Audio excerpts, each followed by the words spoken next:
Hello नमस्कार, मैं doctor Rajneesh Kumar आप सभी का एक बार फिर से हार्दिक स्वागत करता हूं।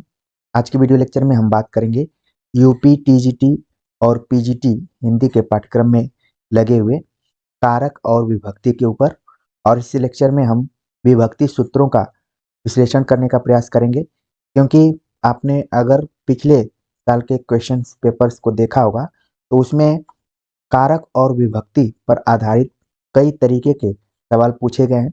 खासतौर से कई बार सूत्र पूछ दिया गया है कि कौन सा सूत्र किस विभक्ति से संबंधित है, या फिर इन सूत्रों का अनुवाद करके भी पूछा गया है कि किस विभक्ति से इनका संबंध है, या फिर कोई उदाहरण देकर कोई वाक्य पूछ लिया गया है और पूछा गया है कि इसमें से कौन सी विभक्ति है या फिर कारक है। ठीक है, तो इस पर आधारित कई सवाल पूछे जाते हैं जो कि काफ़ी इम्पोर्टेंट है, अहम भूमिका निभाते हैं चयन के दृष्टिकोण से देखा जाए तो हमने भी कोशिश की है कि आप सभी को इस वीडियो लेक्चर में समझाने का प्रयास करें।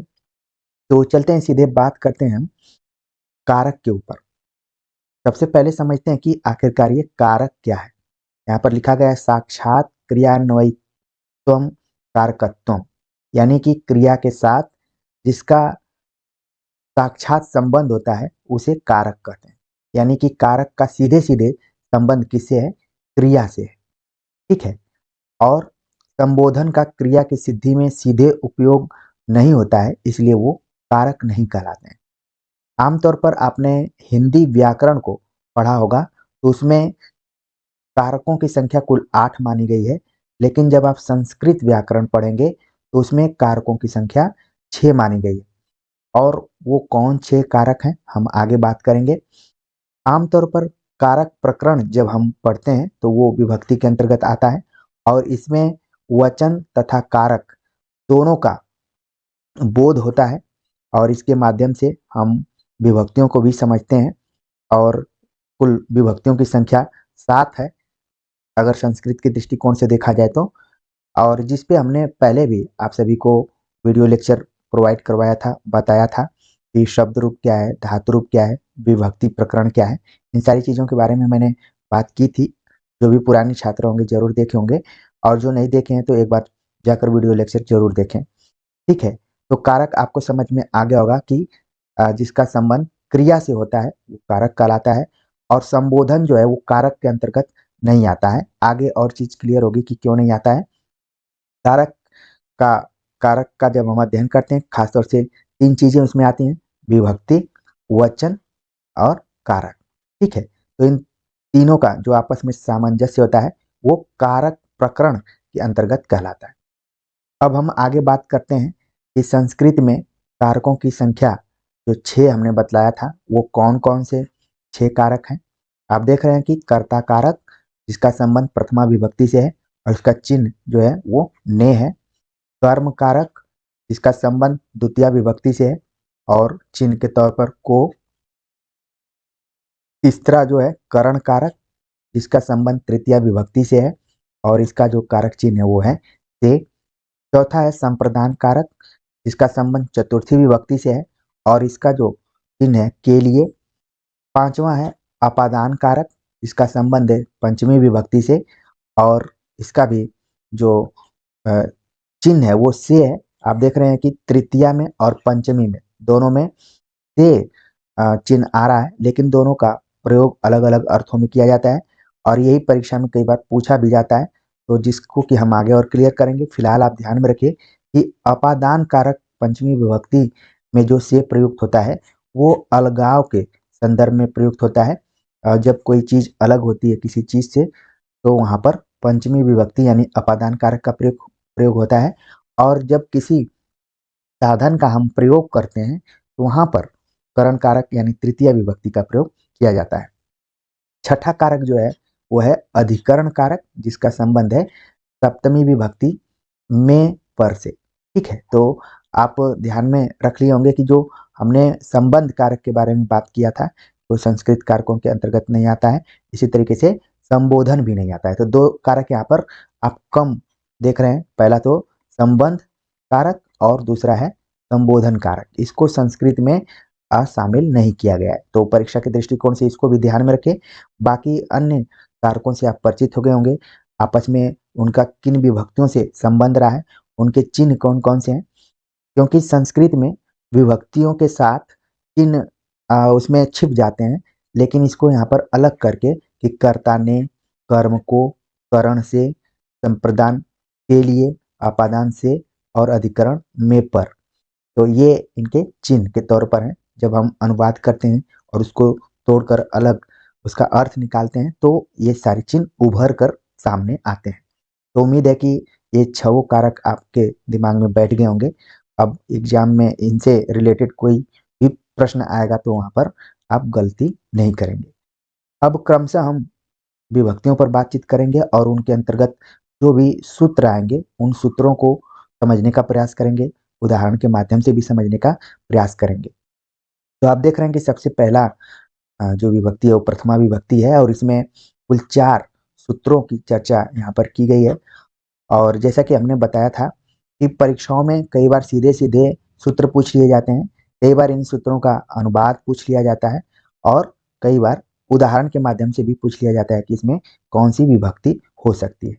तो सबसे पहले हम देखते हैं जो सूत्र यहाँ पर दिया गया है कि प्रातिपदिकार्थ लिंग परिमाण वचन मात्रे प्रथमा, यानी कि प्रातिपदिक शब्द जो है लिंग, परिमाण तथा वचन, इन सभी पदों में किसका प्रयोग किया जाता है, प्रथमा विभक्ति का प्रयोग किया जाता है। अब ये प्रातिपदिकार्थ क्या होते हैं, जैसे कि संज्ञा हो गया या फिर सर्वनाम या विशेषण, ये जो तीनों शब्द हैं ये प्रतिपादिक अर्थ के रूप में प्रयोग किए जाते हैं। लिंग के बारे में बात करें तो पुल्लिंग, स्त्रीलिंग और नपुंसकलिंग, जैसा कि आप संस्कृत में पढ़े हैं। परिमाण जो कि मात्रा के संदर्भ में प्रयुक्त होता है, और वचन जिसमें कि एक वचन, बहुवचन और द्विवचन, इन दोनों का जो तीनों का जो प्रयोग होता है वो वचन के अंतर्गत हो गया। तो सामान्य तौर पर आपको ध्यान में रखना है कि प्रातिपदिक अर्थ को प्रयुक्त करने वाले शब्द लिंग, परिमाण तथा वचन में प्रथमा विभक्ति का प्रयोग किया जाता है। अगर उदाहरण के रूप में प्रयोग करें तो एक खास उदाहरण दिया जाता है त्रोड़ो व्रीहि, ठीक है, संस्कृत में है और इसका जो अर्थ है वो है बाल्टी भर चावल, ठीक है, बाल्टी भर चावल का मतलब है द्रोड़ो व्रीहि। तो यहाँ पर जो बाल्टी भर है वो किसके तरफ संकेत कर रहा है, वो परिमाण के तरफ संकेत कर रहा है, इसलिए इसमें प्रथमा विभक्ति हो गया है।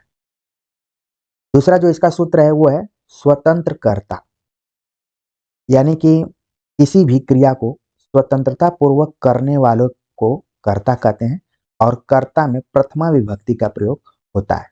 जैसे मैं उदाहरण दूं तो दिया जा सकता है कि रामः पुस्तकम पठति, तो यहाँ पर क्या हो गया कि राम पुस्तक पढ़ने का काम कर रहा है, इसको कंप्लीट कर रहा है। चाहे सह गृहम गच्छति, वह घर जाता है। तो आप देख रहे हैं कि क्रमशः यहाँ पर राम और सह दोनों में प्रथमा विभक्ति का प्रयोग किया गया है। अगर आप शब्द रूप याद किए होंगे तो राम, राम, रामा, तो इसमें आप देख रहे हैं कि राम शब्द जो है वो प्रथमा विभक्ति के अंतर्गत है। द्वितीय में रामम, रामो, रामान, इस तरीके से आता है। तो शब्द रूप को भी बिल्कुल आपको ध्यान में रखना है, तभी ये विभक्ति सूत्र आपको समझ में आ पाएंगे। तीसरा सूत्र यहाँ पर दिया गया है संबोधने च, संबोधन में प्रथमा विभक्ति का प्रयोग किया जाता है। उदाहरण के लिए जैसे मैंने बोला हे राम, तो यहाँ पर क्या हो गया, प्रथमा विभक्ति है।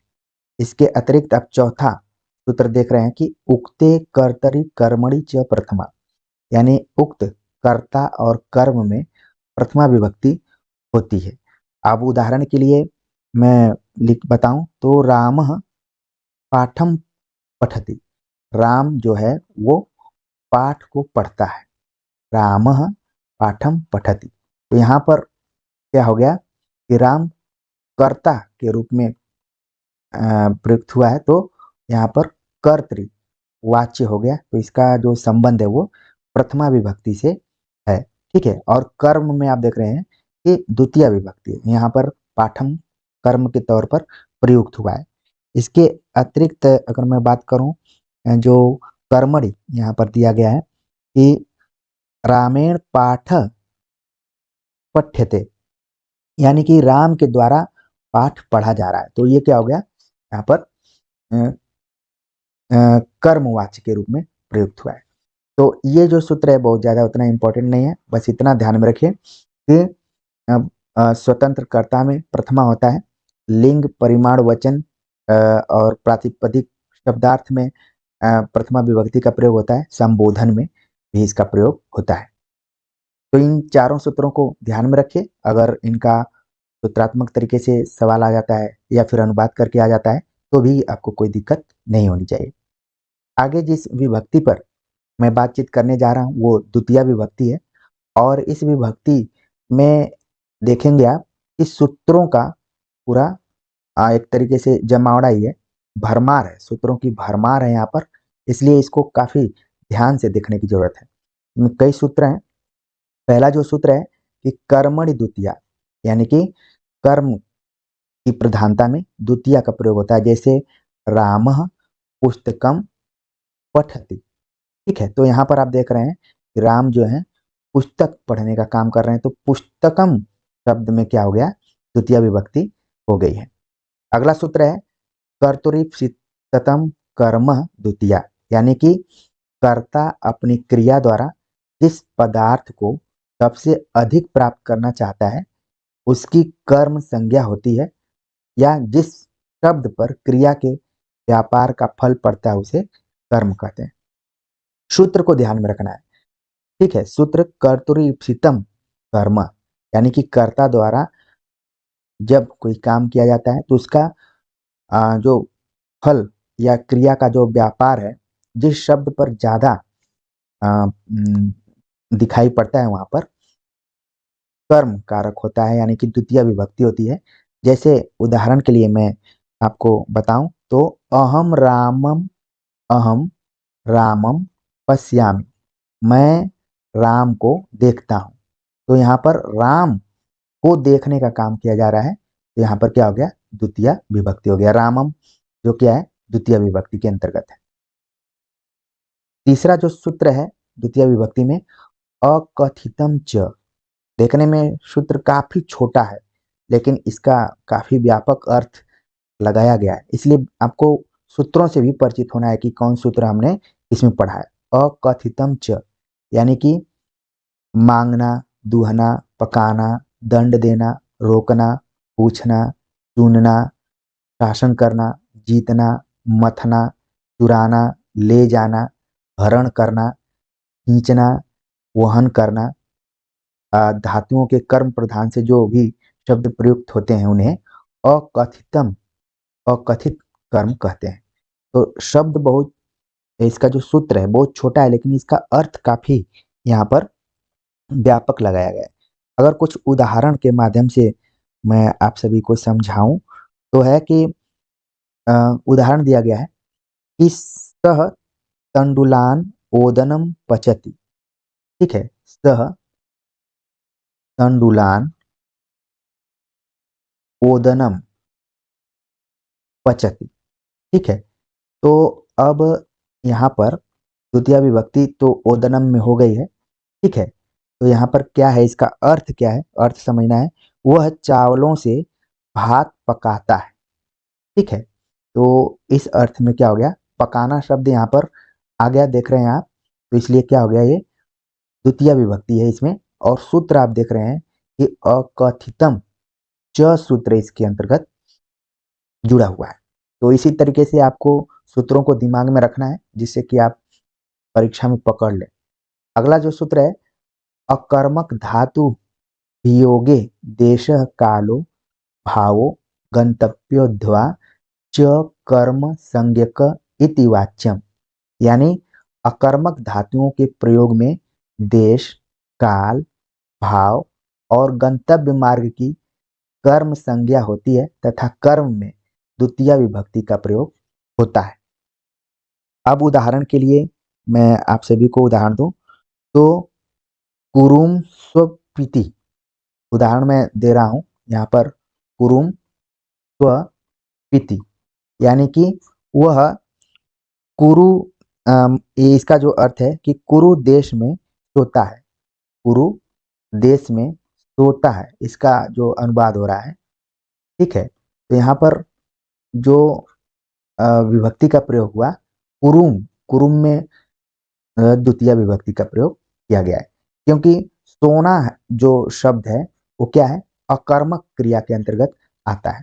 ठीक है, तो इसी चीज को आपको ध्यान में रखना है कि अकर्मक धातु के योग में देश, काल, भाव और गंतव्य मार्ग की संज्ञा में कर्म का प्रयोग किया जाता है, और यहाँ पर द्वितीय विभक्ति होती है। यानी अकर्मक धातुओं में आपको विशेष तौर पर ध्यान में रखना है कि जहाँ पर कोई फल या परिणाम आपको न दिखाई दे, वहां पर अकर्मक क्रिया होती है। ठीक है, तो यहाँ पर कुरुम जो शब्द था, यहाँ पर इसमें द्वितीय विभक्ति का प्रयोग किया गया है।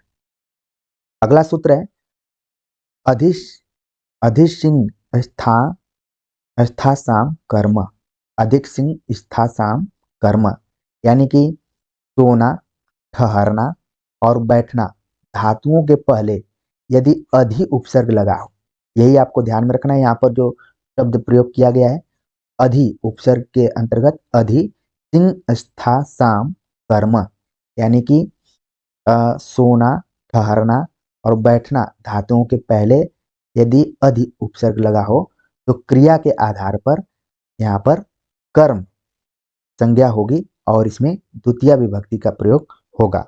अगर उदाहरण के लिए मैं आपको बताऊं तो जैसे कि राजा सिंहासन पर बैठता है, राजा सिंहासन पर बैठता है, तो यहाँ पर क्या हो गया, द्वितीय विभक्ति का प्रयोग हो गया, क्योंकि बैठना शब्द यहाँ पर प्रयुक्त हुआ है। अगर संस्कृत में इसको हम बोलें तो होगा राजा सिंहासनम अध्यासते। ठीक है, राजा सिंहासनम सिंहासनम अध्यासते। ठीक है, तो इसी तरीके से उदाहरण दे दिया जाएगा और पूछा जाएगा इसमें कौन सी विभक्ति है, तो उम्मीद है कि आप सभी लोग पकड़ना शुरू कर देंगे कि कौन सी विभक्ति है। द्वितीय विभक्ति का प्रयोग किया जा रहा है क्योंकि यहाँ पर अधि उपसर्ग से शब्द बना हुआ है जिसका अर्थ हो रहा है बैठना। ठीक है, अगला जो सूत्र है अभिनिविष्ट, अभिनिविष्ट, यानी कि वस धातु के पूर्व अभि और नि उपसर्ग लगे हों तो क्रिया के आधार पर वहां पर कर्म संज्ञा होगी। ठीक है, तो ऊपर हमने देखा कि अधि उपसर्ग लगा हुआ है और नीचे क्या है, अभि और नी दो उपसर्ग लगे हुए हैं। इस धातु के पूर्व में वस नामक धातु जो है उसके पहले अभि और नी उपसर्ग लगे हुए हैं, तो वहां पर द्वितीय विभक्ति है। जैसे उदाहरण के लिए मैं बताऊं कि वह सन्मार्ग पर चलता है, वह सन्मार्ग पर चलता है। ठीक है, तो ये तो सामान्य रूप से हिंदी में वाक्य हो गया, लेकिन इसका जब संस्कृत हम बनाएंगे तो सह सन्मार्गम, सन्मार्गम, और यहाँ पर जो सूत्र लगा है वो आ जाएगा अभिनिवसति। ठीक है, तो इसलिए इस सूत्र के माध्यम से यहाँ पर अभिनिवसति लगा है, यानी कि दो उपसर्ग लगे हुए हैं अभि और नी। ठीक है, दोनों उपसर्ग लगे हैं, तो इसको ध्यान में रखिए। कई बार परीक्षा में हो सकता है कि अभिनिवसति पूछ लिया जाए और पूछा जाए कि इसमें कितने उपसर्ग लगे हैं, दो उपसर्ग लगे हैं। वह सन्मार्ग पर चलता है माने कि सच्चे मार्ग पर चलता है, तो इसका जो अनुवाद हुआ सन्मार्ग अभिनिवसति, और सूत्र जो लगा था उसे आप समझ गए होंगे। तो धीरे धीरे आप सूत्रों को भी समझ रहे हैं और उन उन सूत्रों का जो अनुवाद है उसको भी समझ रहे हैं, और बाकी जो भी मैंने उदाहरण के माध्यम से समझाने का प्रयास किया और उसके माध्यम से भी आप समझ रहे होंगे। अगला सूत्र है द्वितीय विभक्ति में ही कि यहाँ पर बताया गया है कि वस धातु, इसके पहले भी वस धातु का हमने जिक्र किया और यहाँ पर देख रहे हैं कि अलग एक सूत्र में वस धातु के पूर्व अगर उप, अनु, अधि और आ उपसर्ग लगा हो तो वहां पर भी कर्म संज्ञा होती है। जैसे कि उपवसति, अनुवसति, अधिवसति, आवसति। देख रहे हैं कि वस के पहले जितने भी उपसर्ग लगे, तो जैसे इस सूत्र को आप देखेंगे उप, अनु, ठीक है, अधि और आंग, तो तुरंत आपके दिमाग में आएगा कि यहाँ पर द्वितीय विभक्ति का प्रयोग होगा।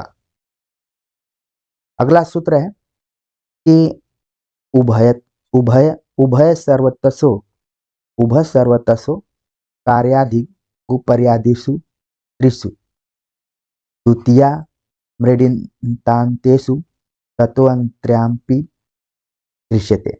सूत्र देखिए बड़ा लंबा चौड़ा दिया हुआ है, और इस सूत्र को तोड़कर अगर देखें तो द्वितीय विभक्ति का प्रयोग कहाँ होता है, जैसे उभयतः, सर्वतः, धिक, उपरि उपरि, अध्याधि, अधोअध, अव्यय शब्दों के योग में द्वितीय विभक्ति का प्रयोग होता है। अब इसको हम उदाहरण के माध्यम से समझेंगे तो और बातें क्लियर होंगी। जैसे कृष्ण कृष्ण के दोनों ओर ग्वाले हैं। उदाहरण के लिए मैं यहाँ पर कृष्ण के, उभयता मतलब दोनों तरफ होता है, कृष्ण के दोनों ओर ग्वाले हैं। ठीक है, तो ये तो हो गया हिंदी में। अब इसका अगर संस्कृत में हम बात करें तो हो जाएगा उभयतः कृष्णम गोपा।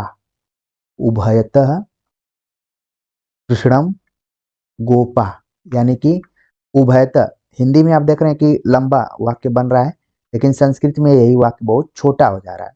उभयतः शब्द लग गया तो कृष्ण के दोनों तरफ क्या है, ग्वाले हैं।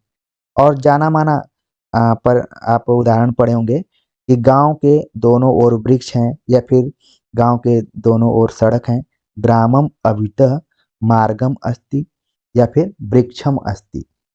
ठीक है, तो अभितः परितः इन सारे शब्दों में द्वितीय विभक्ति का प्रयोग होता है। और इसको ध्यान में रखिए, सूत्र को आगे इसी से जुड़ा हुआ है जिसकी कि मैं चर्चा कर रहा था। ये इंपॉर्टेंट है, कई बार सवाल ये परीक्षा में पूछा जा चुका है कि अभितः परितः समया निक्सा हा प्रतियोगे अपि द्वितीया। तो मतलब है कि अभितः दोनों तरफ, परितः सभी ओर चारों तरफ, समया समीप, निक्सा निकट, हा हाय, प्रति एक, अव्ययों के योग में द्वितीय विभक्ति का प्रयोग किया जाता है। तो जैसे ही आप वाक्य देखेंगे वहां पर अभितः अगर आया हुआ है, परितः आया है, समया, निक्सा, हा इत्यादि आया हुआ है, तो तुरंत आपके दिमाग में आ जाना चाहिए कि यहाँ पर द्वितीय विभक्ति होगी। अगला सूत्र है अंतरांतरेण युक्ते, यानी कि अंतरा और अंतरेण इन दो अव्यय पदों के योग से द्वितीय विभक्ति बनती है। तो अंतरांतरेण युक्ते, उदाहरण के लिए ज्ञान के बिना सुख नहीं है। ठीक है, ज्ञान के बिना सुख नहीं है, ये बात सही है। आप लोग भी महसूस कर रहे होंगे कि ज्ञान के बिना सुख नहीं है। उदाहरण दिया गया, अब इसका जैसे कैसे इसमें द्वितीय विभक्ति होगी, ज्ञानम अंतरेण, वही आ गया जो सूत्र में लगा हुआ है। इसीलिए मैं बार बार कह रहा हूं कि सूत्रों को जब आप पकड़ लेंगे तो तुरंत बता देंगे कि इसमें कौन सी विभक्ति है। तो ये देखिए हो गया कि ज्ञानम अंतरेण नैव सुखम, ज्ञान के बिना सुख नहीं है। ठीक है, अगला जो सूत्र है उसमें है कि कालाध्वनोर अंत्यम संयोगे, यानी कि लगातार संयोग गम्यमान होने पर कालवाची और मार्गवाची शब्दों में द्वितीय विभक्ति होती है। कालाध्वनोरंत्यंत संयोगे। ठीक है, अब इसमें बताया गया है कि अत्यंत संयोग या गम्यमान होने पर कालवाची और मार्गवाची दोनों में क्या होता है, द्वितीय विभक्ति होती है। यानी कि यदि कोई क्रिया कुछ समय तक, कुछ दूरी तक लगातार होती रही और इसके माध्यम से समय और मार्ग दोनों का हमें पता चला, तो वहां पर द्वितीय विभक्ति का प्रयोग किया जाएगा। उदाहरण के लिए बहुत ही इंपॉर्टेंट उदाहरण है जो कि पिछले परीक्षा में आया भी हुआ था कि नदी एक कोस तक टेढ़ी है, या फिर नदी कोस भर टेढ़ी है। ये क्वेश्चन आया हुआ था। तो इसका जो सही अनुवाद है वो है क्रोशम कुटिला नदी। क्रोशम कुटिला नदी। तो आप देख रहे हैं कि इसमें क्रोशम जो शब्द दिया हुआ है इसमें द्वितीय विभक्ति है, क्योंकि ये बता रहा है कि जो मार्ग है वो कोस भर क्या है, टेढ़ा है। ठीक है, तो इस तरीके से जहां पर भी कालवाची और मार्गवाची दोनों शब्दों का प्रयोग किया जाए तो वहां पर द्वितीय विभक्ति होगी। इसी तरीके से और उदाहरण है कि सड़क एक कोस तक टेढ़ी है, यानी कि मार्ग क्रोशम कुटिला। तो क्रोशम शब्द जहां भी आए तुरंत आप ध्यान में रखिए कि वो द्वितीय विभक्ति के अंतर्गत आ सकता है। अगला जो सूत्र है तथा युक्तम चानी इप्सितम। तथा युक्तम चानी इप्सितम, यानी कि जब अनिश्चित यानी कि अप्रिय वस्तु भी क्रिया से युक्त इप्सित वस्तु के समान कारक संज्ञक यानी कि कर्ता से संबंध हो तब वहां पर कर्म और द्वितीय विभक्ति होती है। अब इसको उदाहरण के माध्यम से हम समझें कि गांव जाते हुए तिनके को छूता है। गांव जाते हुए तिनके को छूता है। और इसका जो है कि ग्रामम गच्छन तृणम स्पृशति। ठीक है, अप्रिय वस्तु जैसे अब कोई गांव जा रहा है तो तिनका को छू रहा है। जैसे आप रास्ते में जाते हैं, अगर कोई चीज गिरा रहता है तो बहुत कम लोग उसको उठाने का प्रयास करते हैं, लेकिन अगर मान लीजिए कोई उठा रहा है तो वहां पर द्वितीय विभक्ति का प्रयोग हो रहा है, ग्रामम। ठीक है, गच्छन, ग्रामम गच्छन तृणम। तृण को कौन उठाता है, बहुत कम लोग उठाते हैं। इस फिर इसका हो गया स्पृशति, यानी कि रास्ते में जा रहा है गांव और वो कोई अप्रिय वस्तु है जिसको कि वो उठा रहा है, तो यहाँ पर क्या हो गया, द्वितीय विभक्ति का प्रयोग हो गया। ठीक है, तो इस तरीके से हमने तमाम सूत्रों के विश्लेषण के माध्यम से आप सभी को उदाहरणों के माध्यम से भी समझाने का प्रयास किया। उम्मीद है कि द्वितीय विभक्ति आप समझ गए होंगे। अब बात करते हैं तृतीय विभक्ति के ऊपर। तृतीय विभक्ति काफी इंपॉर्टेंट है परीक्षा के दृष्टिकोण से अगर देखा जाए तो।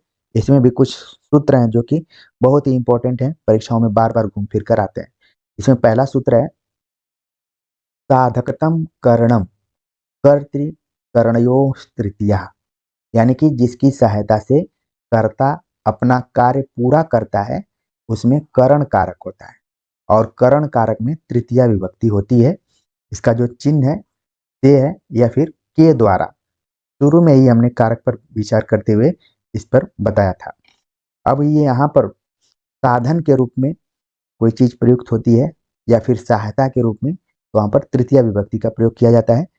और काफी फेमस उदाहरण है कि राम के द्वारा रावण मारा गया, या फिर राम के द्वारा बाण से बाली मारा गया। वह नेत्रों से देखता है, नहीं, हाँ, इसमें जो है वह नेत्रों से देखता है। ठीक है, तो इसमें क्या हो गया, तृतीय विभक्ति है। खासतौर से राम वाला जो उदाहरण है कि रामेण बाणेन, रामेण बाणेन बाली हतो। ठीक है, तो क्या हो गया यहाँ पर, बाण में क्या हो गया, तृतीय विभक्ति है, और कर्ता में भी आप देख रहे हैं कि तृतीय विभक्ति यहाँ पर प्रयुक्त हुई है। रामेण बाणेन बाली हतो, राम के द्वारा बाली मारा गया। या फिर वह आंख से देखता है। एक तो उदाहरण कई बार आता है कि वह आंख से देखता है, सह सह नेत्राभ्याम पश्यामि, सह नेत्राभ्याम पश्यति, नेत्राभ्याम पश्यति। ठीक है, तो यहाँ पर मुख्य रूप से मैं यही समझाने का प्रयास कर रहा हूँ कि जब भी कर्ता किसी साधन का प्रयोग करता है या फिर सहायता लेता है और कार्य को पूरा करता है तो वहां पर तृतीय विभक्ति का प्रयोग होता है, जैसा कि हमने उदाहरण के माध्यम से बता दिया। और इसमें भी से का प्रयोग होता है जो कि जुड़ाव है, जबकि पंचमी में आप देखेंगे तो वहां पर अलगाव है। ठीक है, अगला सूत्र है येनांग विकार से तृतीया, यानी कि जिस विकृत अंग के द्वारा शरीर के विकार लक्षित हों उसे उस अंगवाची शब्द में तृतीय विभक्ति का प्रयोग होता है। तो सूत्र को ध्यान में रखना है। ये सूत्र कई बार परीक्षाओं में पूछा गया है कि येनांग विकारस्य में कौन सी विभक्ति होगी। तो अब आपके दिमाग में आ गया होगा कि ये तृतीय विभक्ति होगी। जैसे वह पैर से लंगड़ा है, वह पैर से लंगड़ा है, बहुत बार ये भी पूछा गया है। हालांकि हो सकता है कि वर्तमान समय में थोड़ा सा मानवता को दिखाते हुए ये सब उदाहरण न पूछे जाएं, लेकिन हो सकता है पूछा जाए। ठीक है, हमें पढ़ना है, देखना है। सह, वह पैर से लंगड़ा है। सह पादेन, इसमें क्या हो गया, पैर से है तो पादेन हो गया, पादेन। और खंजर, इसका जो अनुवाद हो गया सह पादेन खंजर, वो पैर से लंगड़ा है, क्योंकि इसमें क्या है, विकृत है उसका अंग, उसका जो है। ठीक है, या फिर आ जाता है वह आंख से काना है। सह नेत्रेण काढ़ अस्ति। ठीक है, तो बस आपको ध्यान में रखना है कि जहां भी अंगों में विकार उत्पन्न हुआ है और उस पे उदाहरण के माध्यम से पूछा जा रहा है तो उसमें तृतीय विभक्ति होगी। अगला है सूत्र सहयुक्ते प्रधाने, यानी कि साथ में अर्थवाचक अव्यय पदों के साथ, जैसे कि सह, साकम, समम, सार्धम के योग में अप्रधान कारक में तृतीय विभक्ति होती है। तो सूत्र आपको बिल्कुल ध्यान में रखना है, सहयुक्ते प्रधाने, इसमें क्या है, तृतीय तृतीय विभक्ति। जैसे पुत्र के साथ पिता आया, उदाहरण में बताऊं, पुत्र के साथ पिता आया। ठीक है, देखने में वाक्य थोड़ा सा अटपटा लग रहा है, पिता आए होना चाहिए, लेकिन यहाँ पर क्या है, पुत्र के साथ पिता आए, आया। पुत्रेण सह आगत पिता, तो यहाँ पर क्या हो गया, पुत्रेण सह आगत पिता। अच्छा, संस्कृत में एक चीज है कि सब इधर उधर उल्टा पुल्टा भी लिखेंगे तो कोई भी दिक्कत नहीं है, इसमें कोई भी कहीं भी शब्द लिखा जा सकता है, कोई दिक्कत नहीं हो सकती है। खास तौर से यहाँ पर ध्यान में रखना है कि पुत्र के साथ पिता आया, तो पुत्र के साथ, तो यहाँ पर क्या हो गया, पुत्रेण। या फिर लिखा जाता कि पिता के साथ पुत्र आया, तो फिर पिता में तृतीय विभक्ति हो जाता, तो यहाँ पर क्या है, सह साथ में आया, इसलिए यहाँ पर तृतीय विभक्ति है। या फिर जैसे उदाहरण, और भी कई उदाहरण है, राम कृष्णेन सह गच्छति, राम कृष्ण के साथ जाता है, तो ये भी आप देख सकते हैं। कुल मिलाकर इस सूत्र को बिल्कुल ध्यान में रखिए कि यहाँ पर सह, साकम, समम, सार्धम अगर शब्दों का प्रयोग किया गया है तो वहां पर तृतीय विभक्ति होगी। अगला सूत्र है इत्यम भूत लक्षणे, यानी कि किसी विशेष चिन्ह के द्वारा किसी व्यक्ति या वस्तु का ज्ञान हो, वहां तृतीय विभक्ति का प्रयोग किया जाता है। जैसे उदाहरण के लिए, वह वस्त्र से सज्जन है, वह वस्त्र से सज्जन है। ठीक है, और कहा जाता है कि व्यक्ति परिधानों से नहीं बल्कि विचारों से महान होता है। लेकिन मान लीजिए कोई वस्त्र से सज्जन दिखाई पड़ रहा है, तो वहां पर तृतीय विभक्ति होगी, और इसका क्या हो गया, सह वस्त्रेण सज्जन, सह वस्त्रेण सज्जन, यहाँ पर तृतीय विभक्ति का प्रयोग हो गया कि वह वस्त्र से सज्जन है। ठीक है, अगला सूत्र है अपवर्गे तृतीया, यानी कि अपवर्ग यानी कार्य समाप्ति या फल प्राप्ति के अर्थ में तृतीय विभक्ति का प्रयोग किया जाता है। जैसे सप्ताह में पुस्तक पढ़ लिया, मान लीजिए कोई विद्यार्थी आप ही लोगों के बीच का है और उसने सप्ताह में ही आचार्य रामचंद्र शुक्ल का हिंदी साहित्य का इतिहास पढ़ लिया, तो फल की प्राप्ति उसको हो गई, तो यहाँ पर क्या हो गया, तृतीय विभक्ति का प्रयोग हो गया। जैसे जो मैंने उदाहरण दिया आपको, इस सप्ताह में पुस्तक पढ़ लिया, यानी कि सप्ताहेन पुस्तकम, सप्ताहेन पुस्तकम समाप्तवान, क्या कर रहा है वो, समाप्त कर रहा है।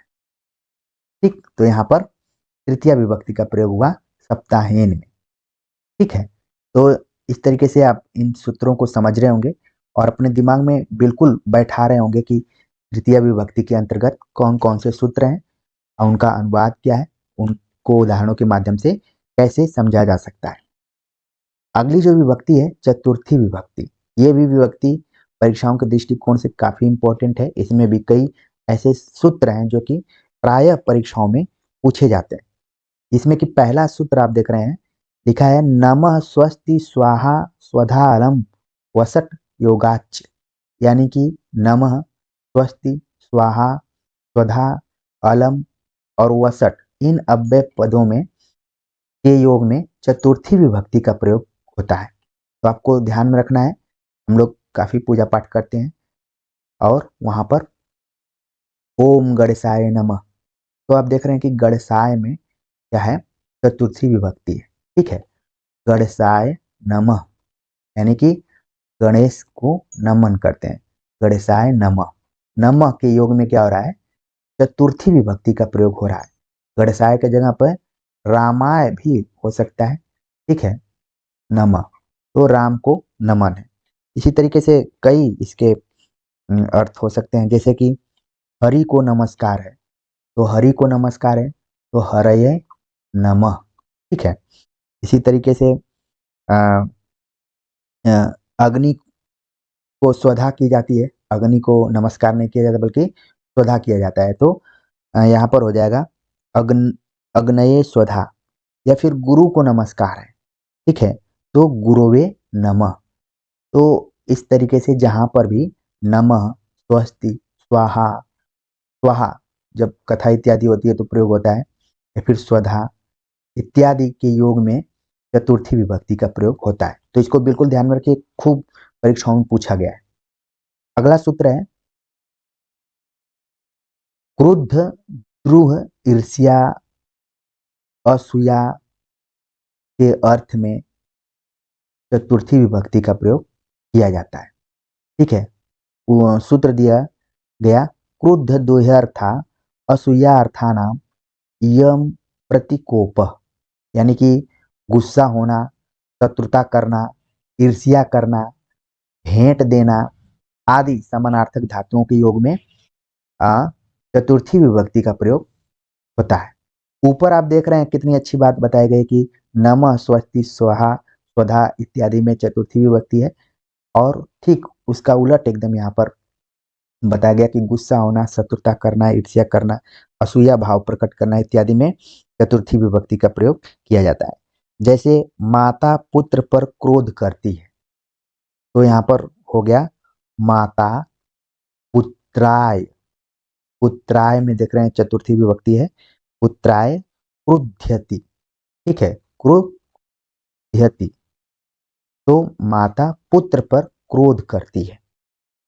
या फिर अध्यापक शिष्य पर क्रोध करता है, तो हो गया अध्यापकम शिष्यम अभिक्रुध्यति।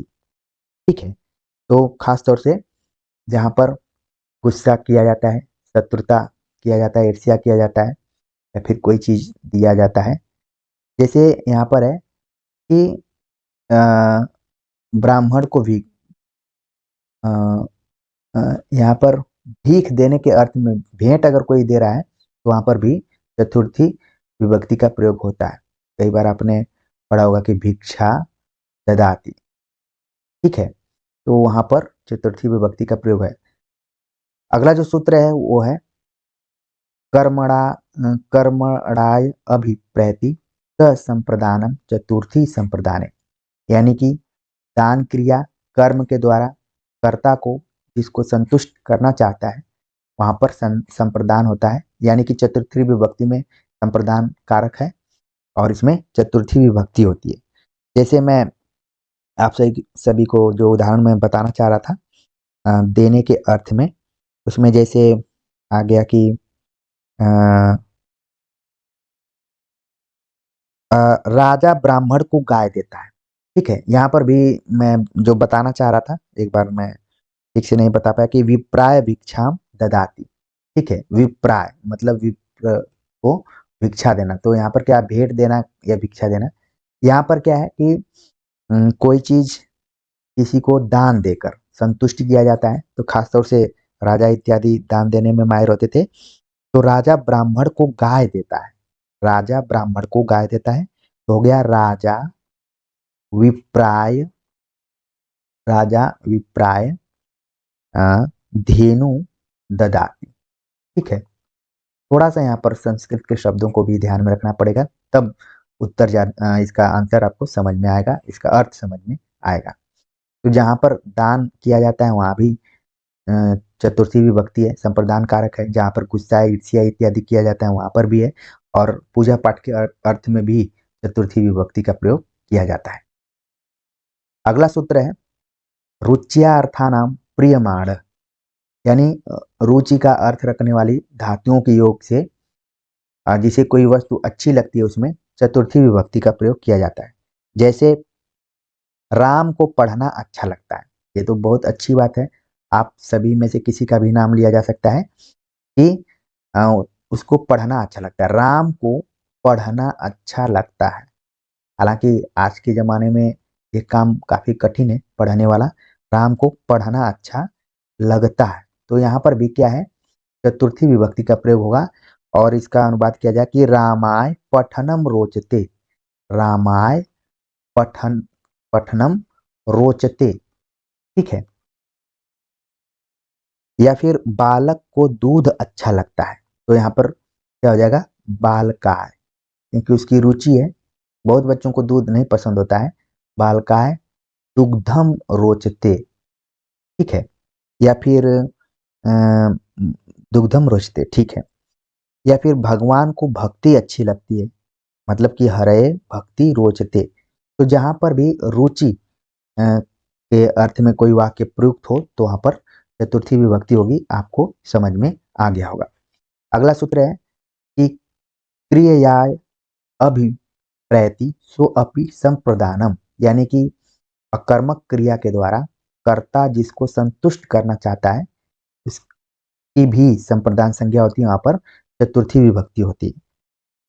तो ये कुछ कुछ इससे पहले का एक सूत्र था उससे मिल रहा है, जहाँ पर राजा विप्राय धेनुम ददाति से संबंधित है। ठीक है, तो ये सूत्र बहुत ज़्यादा इंपॉर्टेंट नहीं है, लेकिन वह पति के लिए शयन करती है। यहाँ पर एक उदाहरण दिया गया है कि वह पति के लिए शयन करती है, मतलब कि पति के लिए सोती है। ठीक है, तो हो गया इसका जो यहाँ पर हो गया किस्सा पत्यय, पत्यय सा पत्यय शेते, मतलब वह पति के लिए शयन करती है। थोड़ा सा इसका अलग ढंग का यहाँ पर अर्थ निकल रहा है, इसलिए ये सूत्र मुझे उतना इम्पोर्टेंट नहीं लग रहा है, फिर भी आपको ध्यान में रखना चाहिए। अगला है कि धार्यरुत्तमर्ण चतुर्थी, यानी कि धार्य धातु के योग में उत्तमर्ण कर्जदार में संप्रदान कारक का प्रयोग किया जाता है। अब ये भी क्या है, उदाहरण के लिए कुमार मेरे 100 रुपयों का कर्जदार है, या फिर यहाँ पर हो गया राम, जब राम पर हम सारे उदाहरण दे रहे हैं तो यहाँ पर भी दे देते हैं, राम मेरे 100 रुपये के कर्जदार, 100 रुपये का कर्जदार। ठीक है, तो अब इसका क्या उदाहरण, इसका अनुवाद होगा कि रामः मेहम, रामः मेहम। ठीक है, मेरे शतम धारयति, 100 रुपये का क्या है, उधार है, कर्जदार है। ठीक है, तो यह मह्यम शब्द लगा हुआ है, ये क्या है, चतुर्थी विभक्ति का प्रयोग किया गया है। अगला जो सूत्र है स्पृहरिषित, यानी कि स्प्रिय धातु के योग में जिसकी स्पृहा हो वहां पर संप्रदान कारक या चतुर्थी विभक्ति होती है। जैसे उदाहरण के लिए स्पृहा के अर्थ में, स्पृहा के अर्थ में क्या है, चतुर्थी विभक्ति का प्रयोग किया गया है। ठीक है, तो ये कुछ सूत्र थे जो कि आपको ध्यान में रखना चाहिए। स्पृहा का मैं बता दूं, जैसे कि राम पुस्तक चाहता है, राम पुस्तक चाहता है, यहाँ पर स्पृहा जो है वो चाहने के अर्थ में है। यहाँ पर क्या हो गया, इसका जो होगा कि राम पुस्तकाय स्पृश्यति। ठीक है, पुस्तकाय हो जाएगा यहाँ पर चतुर्थी विभक्ति में। तो इस तरीके से हमने चतुर्थी विभक्ति के जो मोस्ट इम्पोर्टेंट सूत्र रहे हैं, जो कि परीक्षा के दृष्टिकोण से महत्वपूर्ण रहे हैं, उनको एक जगह बताने का प्रयास किया, जिससे कि आप एक बार रिवीजन कर लें, एक बार सतर्क हो जाएं परीक्षा के दृष्टिकोण से कि ये इस तरीके से भी सवाल आ सकते हैं। अगली जो विभक्ति है वो है पंचमी विभक्ति। इसमें भी कई सूत्र हैं जो कि इंपॉर्टेंट है परीक्षा के दृष्टिकोण से। इसमें पहला सूत्र है कि ध्रुवम पाए अपादानम, यानी कि अपाय का अर्थ होता है अलग होना, और अलग होने की क्रिया में जो पदार्थ होता है या फिर अलगाव होता है उसमें अपादान कारक संज्ञा होती है। तो परीक्षाओं में खासतौर से पंचमी विभक्ति और तृतीया विभक्ति, इन दोनों को लेकर काफी कंफ्यूजन होता है। अब यहाँ पर कंफ्यूजन दूर हो जाएगा। यहाँ पर क्या है कि अलगाव के अर्थ में है और यहाँ पर जुड़ाव के अर्थ में है। इस चीज को आपको ध्यान में रखना है। पंचमी विभक्ति में क्या होता है, कोई चीज अलग होती है, और ये खूब परीक्षाओं में ये पूछा जाता रहा है कि अलगाव के अर्थ में, जैसे कि पेड़ से पत्ते गिरते हैं, ठीक है, पेड़ से पत्ते गिरते हैं, तो खूब इसका हम ट्रांसलेशन करते हैं और पढ़ाया भी जाता है कि वृक्षात पत्राणि पतन्ति, ठीक है। तो यहाँ पर क्या हो गया, पंचमी विभक्ति का प्रयोग किया गया है। अगला सूत्र है जुगुप्सा विराम प्रमादार्थनाम संख्या नाम, ठीक है। यानी कि जुगुप्सा, विराम, प्रमाद आदि अर्थों वाली धातुओं के योग में पंचमी विभक्ति का प्रयोग होता है। यानी कि वस्तु से घृणा आदि की संभावना व्यक्त की जाए, वहां पर क्या है, विभक्ति जो होती है पंचमी विभक्ति है। जुगुप्सा, जब आप रस पढ़ेंगे तो वहां पर एक रस आता है जिसका भाव ही जुगुप्सा वहां पर प्रयुक्त होता है, यानी घृणा के अर्थ में, रुकने के अर्थ में, या फिर प्रमादवश यानी कि असावधानी के अर्थ में पंचमी विभक्ति का प्रयोग किया जाता है। जुगुप्सा विराम प्रमाद प्रमादार्थ नाम उपसंख्या नाम, तो क्या हो गया यहाँ पर पंचमी विभक्ति। अब इसके कुछ उदाहरण के, जैसे कि जैसे राम सत्य से नहीं हटता, राम सत्य से नहीं हटता, तो राम, ठीक है। तो यहाँ पर क्या हो गया कि राम सत्यात, यहाँ पर सत्यात में आप देख रहे हैं पंचमी विभक्ति है, राम सत्यात न विरमते, ठीक है, विरमते यानी कि राम सत्य से नहीं हटता है। तो यहाँ पर क्या हो गया, यहाँ विराम शब्द का प्रयोग किया गया है, विरमते। इसी तरीके से आप जुगुप्सा प्रमाद इत्यादि का भी होगा, जैसे वह पाप से घृणा करता है, सह पापात जुगुप्सते। मोहन धर्म से प्रमाद करता है, मोहन धर्मात प्रमादति। तो जहां पर भी जुगुप्सा, प्रमाद, विराम आदि का जिक्र किया जाए वहां पर पंचमी विभक्ति का प्रयोग किया जाता है। अगला जो सूत्र है वो है अपादाने पंचमी, यानी कि अपादान कारक में पंचमी विभक्ति का प्रयोग किया जाता है, ठीक है। तो हमने पहले ही बता दिया कि अपादान में पंचमी विभक्ति जहां पर कोई चीज अलग होती है। अगला काफी इंपॉर्टेंट इसका सूत्र है कि भित्रा अर्थानाम भय हेतु, यानी कि जिससे डरा जाता है या जिसकी रक्षा की जाती है उसमें पंचमी विभक्ति का प्रयोग किया जा रहा है। अगला जो सूत्र है आख्यात उपयोगे, आख्यात उपयोगे यानी कि नियम पूर्वक कुछ पढ़ा जाता है, वहां पर पंचमी विभक्ति का प्रयोग होता है। उदाहरण के लिए अगर मैं बात करूं तो मैं गुरु जी से व्याकरण पढ़ता हूँ, मैं गुरु जी से व्याकरण पढ़ता हूँ, या फिर यहाँ से भी जो भी नियमित रूप से पढ़ते हैं उनके लिए भी हो सकता है। तो इसमें कैसे बनेगा, अहम गुरो व्याकरणम पठामि, अहम गुरो व्याकरणम पठामि, ठीक है। तो इसमें पंचमी विभक्ति का प्रयोग हो रहा है। अगला है कि पंचमम पांगम परिभी, यहाँ पर देखिए कई शब्द हैं जिनको कि जोड़कर ये सूत्र बनाया गया है, ठीक है। अप, आंग और परि के योग में पंचमी विभक्ति का प्रयोग किया जाता है। यानी देखिए लिखा गया है कि पंचम अप अंग परिभी, तोड़कर अगर देखा जाए तो इसको, तो यहाँ पर पंचमी विभक्ति का प्रयोग होता है। अब उदाहरण के माध्यम से इसको जहां भी हम देखेंगे शब्दों को आप देखेंगे तो अप, आंग और परि, एक जगह आपने देखा कि परितः शब्द का प्रयोग किया गया था तो वहां पर द्वितीय विभक्ति था, लेकिन यहाँ पर आप देख रहे हैं कि जो ये शब्द हैं अप, आंग और परि, इनके योग में पंचमी विभक्ति हो रही है। तो खास तौर से जब हम पंचमी विभक्ति पढ़ते हैं तो अ, अलगाव वाला जो पक्ष है उससे रिलेटेड ज्यादा सवाल आते हैं, जो उपसा विराम वाले से आ जाते हैं, और सामान्य तौर पर पूछ दिया जाता है कि अपादान में कौन सी विभक्ति होती है। तो ये छोटे मोटे क्वेश्चन पूछ लिए जाते हैं, या फिर भय के अर्थ में कौन सी विभक्ति आ जाती है, और बाकी चीजें आप समझ गए होंगे। अगली विभक्ति के बारे में हम बात करें तो वो है षष्ठी विभक्ति, जिसका सूत्र है षष्ठी से, यानी कि शेष अर्थ में षष्ठी का प्रयोग होता है। जहाँ कर्म आदि कारक विकसित न हो वहाँ षष्ठी का प्रयोग होता है, यानी कि प्रथमा से सप्तमी तक किसी भी विभक्ति का प्रयोग न हो वहाँ षष्ठी विभक्ति का प्रयोग होता है।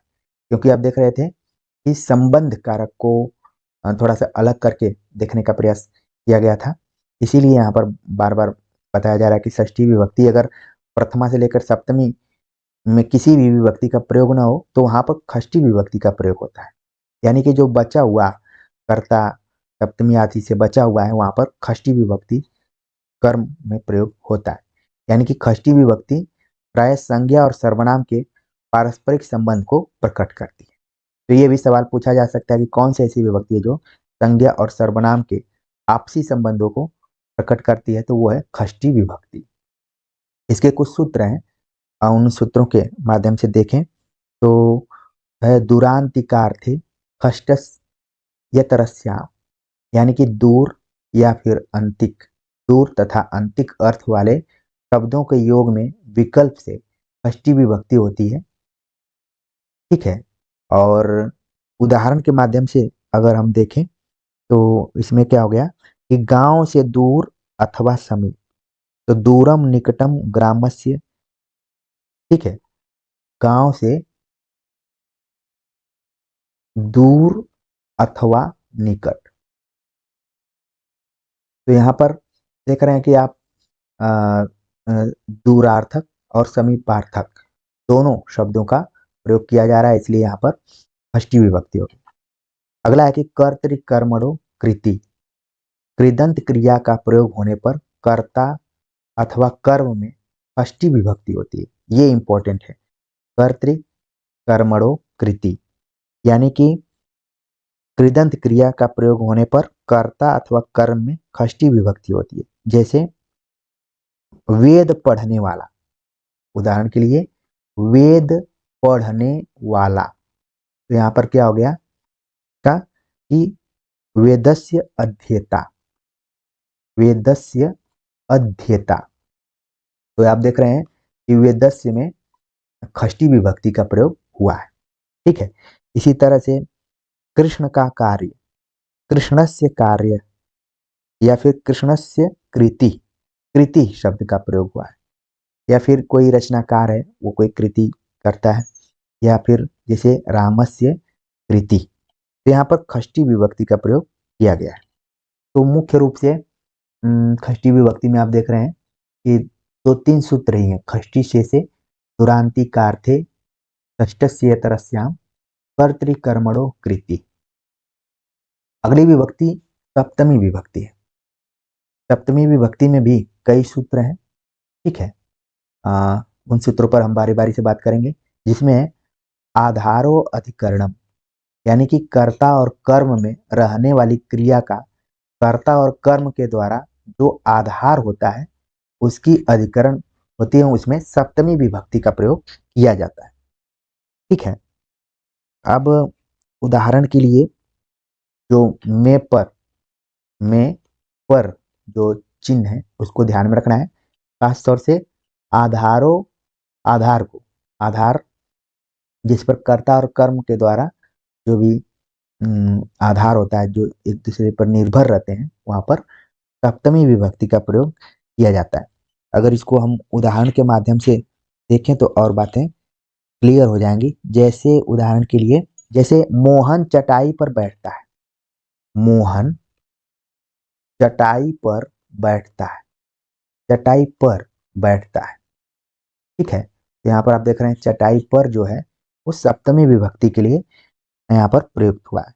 अगर इसका हम हिंदी में अनुवाद करें, संस्कृत में अनुवाद करें तो मोहनः कटे आस्ते, मोहनः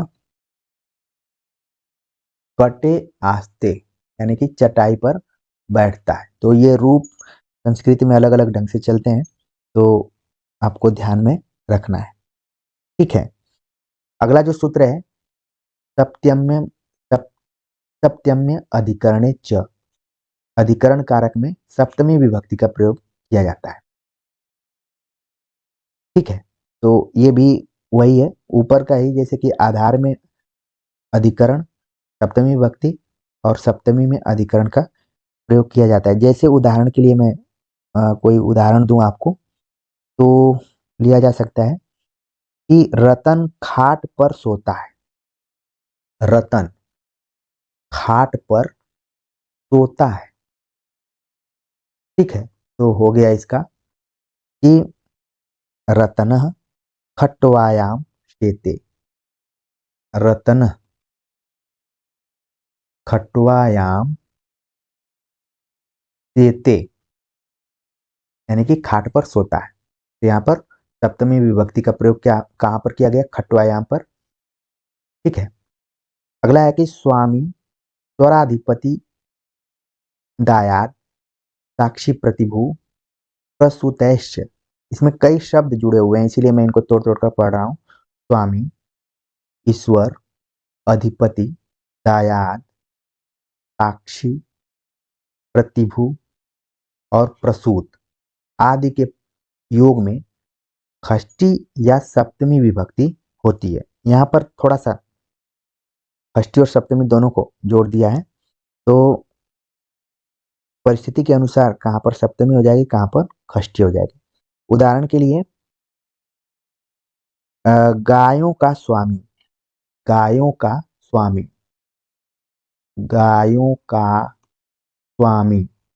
अब आप देख रहे हैं कि स्वामी यहाँ पर लगा हुआ है, तो यहाँ पर क्या हो जाएगा, सप्तमी विभक्ति हो जाएगी और इसका जो अनुवाद होगा वो होगा कि गवाम स्वामी, गवाम स्वामी। अच्छा, इसलिए षष्ठी और सप्तमी यहाँ पर हो जा रहा है क्योंकि आप रूप देखेंगे तो कुछ रूप जो हैं वो षष्ठी और सप्तमी में एक ही तरीके के चलते हैं। तो यहाँ पर आपने देखा गवाम स्वामी, मतलब कि, या फिर दूसरा अगर दिया जाए तो गोसु स्वामी। ठीक है, गोसु भी हो सकता है, गोसु स्वामी। तो आप देख रहे हैं कि स्वामी के अर्थ में या फिर ईश्वर, अधिपति, दायाद, साक्षी, प्रतिभू और प्रसृति के योग में षष्ठी विभक्ति का प्रयोग किया जाता है। ठीक है, अगला सूत्र है यतश्च निर्धारणम, यानी कि जाति, गुण, क्रिया और संज्ञा के द्वारा किसी समुदाय से एक देश को पृथक करना या फिर निर्धारण करना, उसमें षष्ठी या सप्तमी विभक्ति का प्रयोग किया जाता है। जैसे उदाहरण के लिए मनुष्यों में ब्राह्मण श्रेष्ठ है, हो सकता है कि ये विवादित हो जाए, लेकिन अब इसको समझने के लिए कि मनुष्यों में ऐसा माना गया कि ब्राह्मण श्रेष्ठ है। ठीक है, और कोई बेहतर उदाहरण हो तो आप लोग कमेंट्स कर जरूर बताइए, मनुष्यों में ब्राह्मण श्रेष्ठ है। ठीक है, तो यहाँ पर जो इसका बनेगा कि नृषु द्विज श्रेष्ठ, नृषु द्विज श्रेष्ठ। तो आप देख रहे हैं कि नृषु जो शब्द यहाँ पर है उसमें सप्तमी विभक्ति का प्रयोग किया गया है। और दूसरा उदाहरण हम इसमें देखते हैं जो बेहतर हो सकता है। ठीक है, अगला जो सूत्र है यस्य च भावेन भाव लक्षणम, जब क्रिया से अन्य क्रिया का होना लक्षित हो तो क्रिया सहित उसके कर्ता एवं कर्म में सप्तमी विभक्ति होती है। अब उदाहरण के लिए कि राम के वन जाने पर दशरथ ने प्राण त्याग दिए, राम के वन जाने पर दशरथ ने प्राण त्याग दिए। अब इसको हम संस्कृत में देखें तो रामे वनम गते दशरथ, रामे वनम गते दशरथ प्राणान अत्यजत, यानी कि राम के वन जाने के बाद दशरथ ने अपने प्राणों को त्याग दिया। ठीक है, या फिर दूसरा उदाहरण देखें। सूर्य के अस्त हो जाने पर वह गया, सूर्य के अस्त होने के बाद वह गया। तो यहाँ पर जो इसका होगा, सूर्य अस्तम गते, सूर्य अस्तम गते। ठीक है, एक क्रिया के बाद क्या हो रहा है, अन्य क्रिया हो रही है। गते सह गतः, वह गया। तो ये है संस्कृत कारक और विभक्तियों का आपस में क्या संबंध है, उसको समझना जरूरी है। और मेरी कोशिश यही थी कि आप सूत्रों से परिचित हों, उनके अर्थों को समझें, और उदाहरणों को मैं बताकर अगर समझाने का प्रयास करूं तो और बेहतर होगा। और मैंने कोशिश की है कि आपको अच्छे से बताया जाए। अगला जो सूत्र है, निमित्त कारण के अर्थ में सप्तमी विभक्ति का प्रयोग होता है। निमित्तात, निमित्तात कर्म योगे, यानी कि निमित्त के अर्थ में सप्तमी का प्रयोग किया जाता है। जैसे उदाहरण के लिए, चर्म के लिए हिरण को मारता है, चर्म के लिए, चर्म के लिए हिरण को मारता है। ठीक है, एक वाक्य दिया गया है। अब इसमें सप्तमी विभक्ति कैसे है, चर्मणि, चर्मणि मृगम हंति। ठीक है, मृगम हंति। तो के लिए यहाँ पर शब्द प्रयोग हुआ है।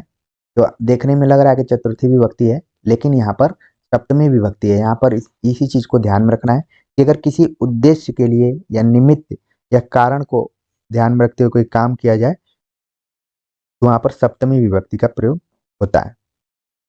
एक और उदाहरण है कि दांतों के लिए हाथी को मारता है, दांतों के लिए हाथी को मारता है, दंतयो हंति कुंजरम। ठीक है, तो ये सभी उदाहरण है। इन उदाहरणों के माध्यम से हम तमाम जो विभक्ति सूत्र हैं उनका विश्लेषण करने का प्रयास किए, और कोशिश ये की कि आपको समझ में आ जाए। और मुझे पूरी उम्मीद है कि समझ में आ भी गया होगा। तो कमेंट्स कर जरूर बताइए कि आज का जो कारक और विभक्तियों पर आधारित वीडियो लेक्चर था वो आप सभी को कैसा लगा। ठीक है, और परीक्षा के दृष्टिकोण से जो महत्वपूर्ण सूत्र थे हमने उसके तरफ संकेत किया, आप लोग जरूर उसको देखिए। और जिन लोगों ने पढ़ लिया होगा उनके लिए रिवीजन के तौर पर भी काम में आ सकता है। तो मिलते हैं एक नए टॉपिक के साथ, तब तक के लिए नमस्कार।